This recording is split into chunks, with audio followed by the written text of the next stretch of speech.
Good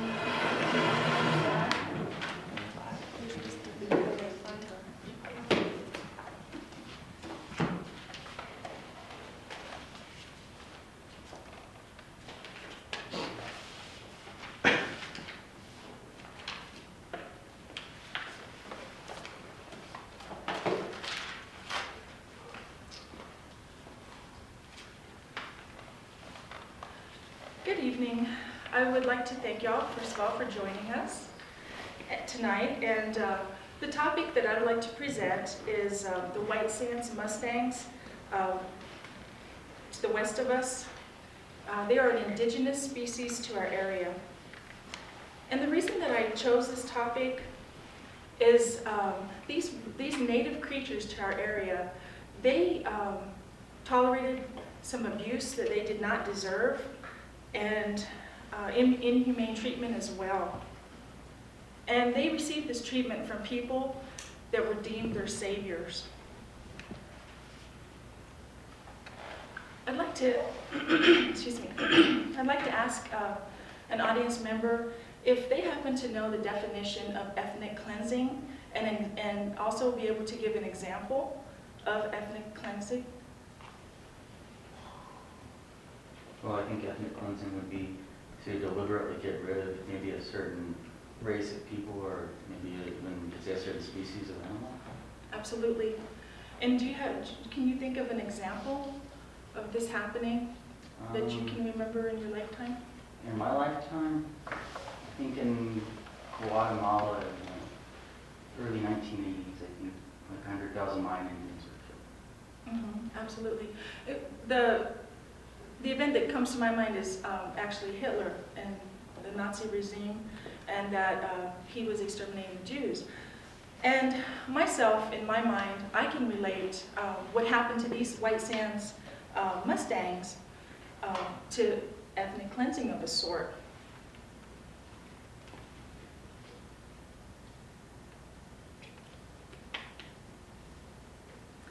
The fact is that we all live on the same planet, and we must share our planet and our resources with all creatures. At times, we realize that human intervention is necessary in order to preserve some of these species. And another fact is that I'd like to bring to attention is that horses are considered a companion animal, such as a dog or a cat. And we would think that it would be appalling if we would know that there would be facilities in the United States that actually butchered and slaughtered these animals for human consumption. Yet 183 horses every day are slaughtered in the United States for this purpose.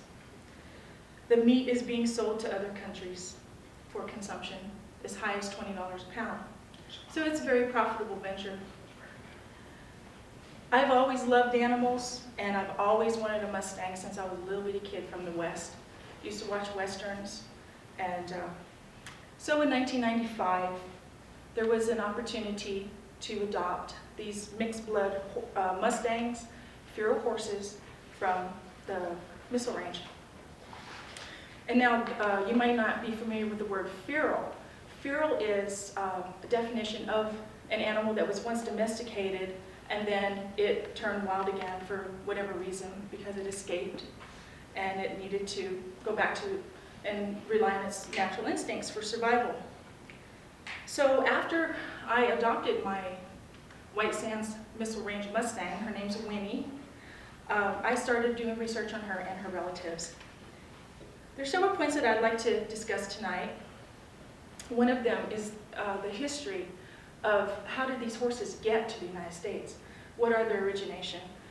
The dilemma that they faced at one time, what was the outcome of this bad situation that they had encountered, and also I'd like to talk a little bit about my Mustangs and my experiences with them.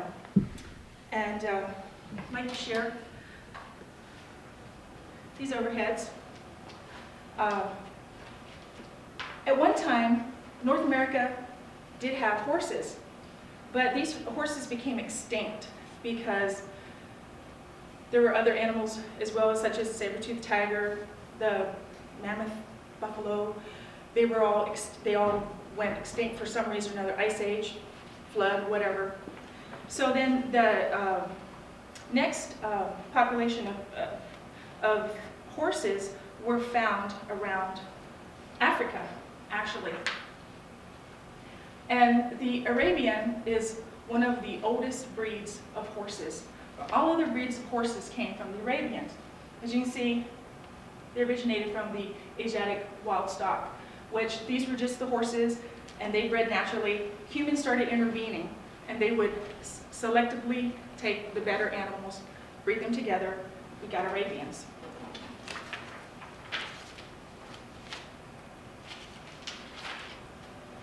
Next, same thing, the European stock.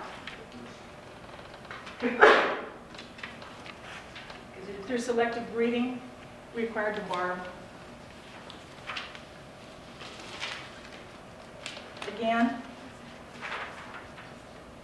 through native stock, barb, and Arab, the first two we discussed, we got Andalusian, which is a Spanish breed of horse. And then, ta-da, we have the Mustang. So this is a combination of the Andalusian, Arab, barb, and Turk horses. And just for your information, the beloved quarter horse of America is a combination of all those breeds with a little bit of thoroughbred thrown in. So it's actually a glorified Mustang, is what a quarter horse is. A lot of people don't realize that.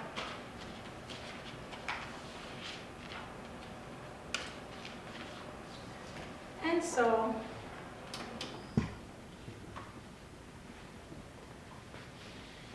as these horses were getting developed, the Spaniards became, they started investigating America, and the king said to bring horses over on the ships.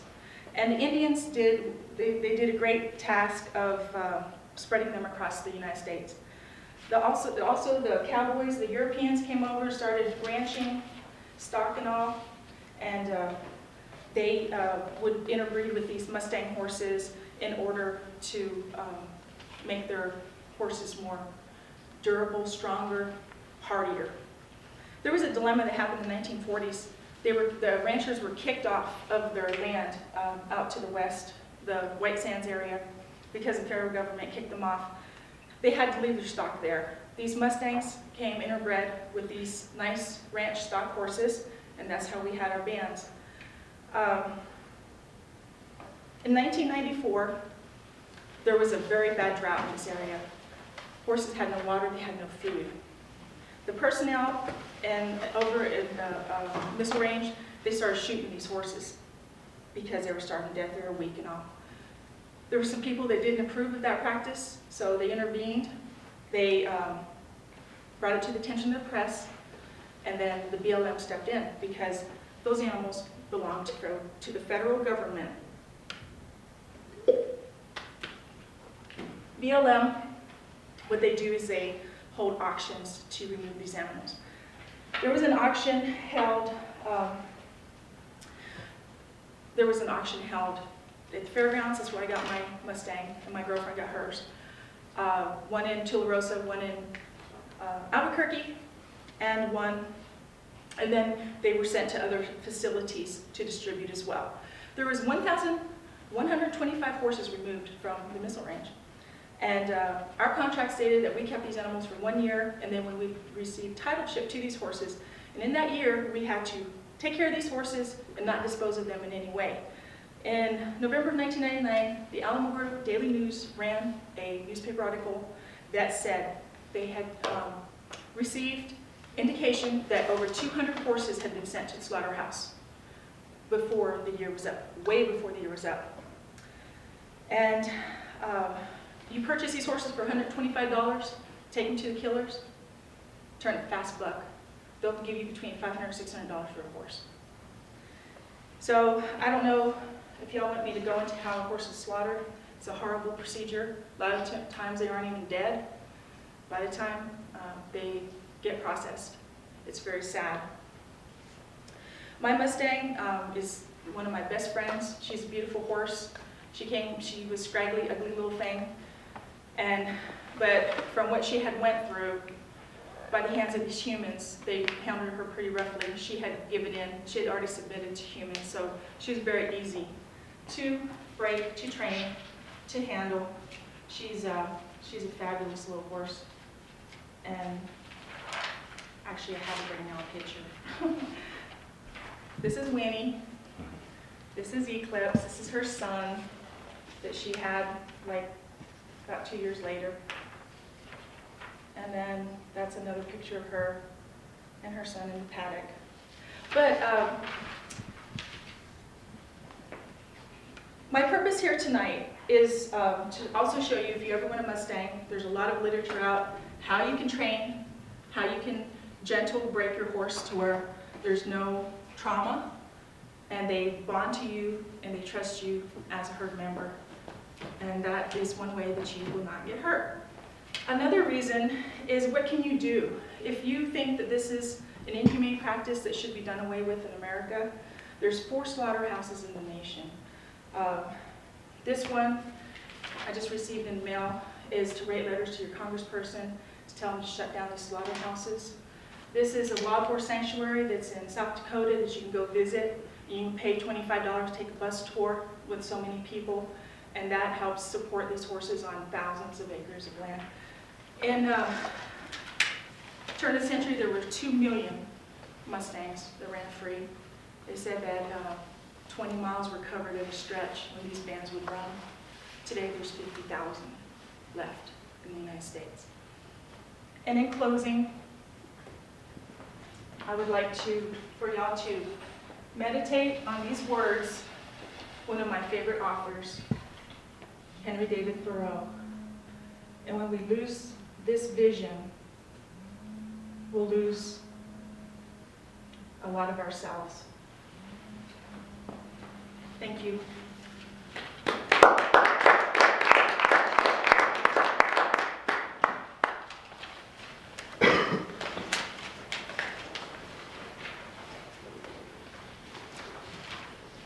Does anybody have any questions? I want to ask you, why does horse meat go for so much? Well, actually, and my research that I have done, which I haven't really done until I did this project, is because that's one of the ways they believe that horses became extinct originally, is because the cavemen ate them. And it's a delicatessen. I hear it's very good meat. But in the United States, we have, like myself, my relationship with them has been that they're a pet animal. And so it's just appalling to me to think of people eating horses. But in Europe, France... They make salami. I'm sorry? They make salami. In Europe. How long did it take you to nurse your horse back to good health? These horses were in horrible condition. I have pictures of her that she just looks like a little skeleton with an old worn out robe thrown over her. Her hair coat was so ugly. And when you get them, it's just like a human that has been starved. Their digestive system will not sustain rich food. You have to feed them almost air, because all they've eaten out there is dirt, bushes, stuff that's not healthy for them. So you have to start with the lowest concentrated grass you can. It's just really, dead, dry grass. Then you build them up a little at a time. And these horses are always prone to founder, which is where if you give them too many nutrients, there's these little capsules in their hooves will swell and actually cause them to be crippled. So you have to be real careful that you don't feed them a rich diet, because their whole system is not based on a rich diet. Their system is based on just about survival and nothing. And the feed that people feed today, the protein's like 12%. Stuff they eat out there, 2%, 3% protein. So you gotta be careful. So it took, to answer your question, for her to even start looking like a horse, it took at least 6 to 8 months.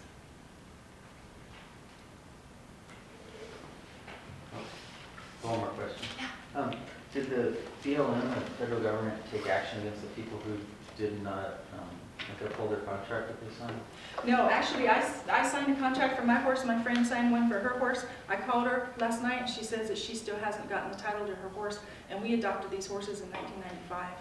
And so they've got all my information, but they haven't contacted me or given me the paperwork that I need. So, Couldn't you seek other means to get a title of that horse instead of waiting for the federal government? Go Well- to court and say, well, I'm taking care of this one, it was part of the agreement. well, she's my horse, and I have her registered with Mustang Association, the NAMAR, National Mustang Registry. So she's my horse, but anyhow, it's just bureaucracy.